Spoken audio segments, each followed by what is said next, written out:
একবার শুনুন। সব নিয়ে নিন, ওটাতে আমার এক্সের দেওয়ার একটা ইয়ারিং আছে, ওটা দিয়ে দিন।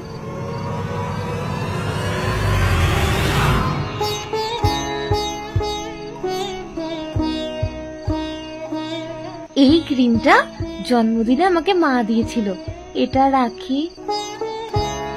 Thank you. এই লিপস্টিকটা আমার প্রথম ইনকামের। ও, ওটাও রেখে দাও।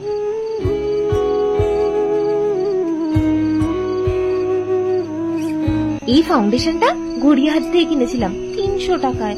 এটা তো আমার শেডের, তুমি তো কালো, তোমাকে ভাল লাগবে না। এটা রেখে দিই। বলছি কি, তুমি টাকা পয়সা ব্যাগে রাখো না? এ মা, তুমি জানো না মেয়েরা তো ব্যাগে টাকা পয়সা রাখে না।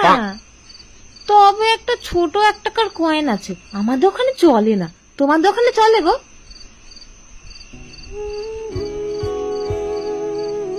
Thank you. আসি তাহলে। সাবধানে যেও, রাস্তায় মেয়েদের ব্যাগটা চুরি করো না, ও লাভ হবে না। ভুলেও না। একটা বিড়ি খাওয়ার তো পয়সা হলো।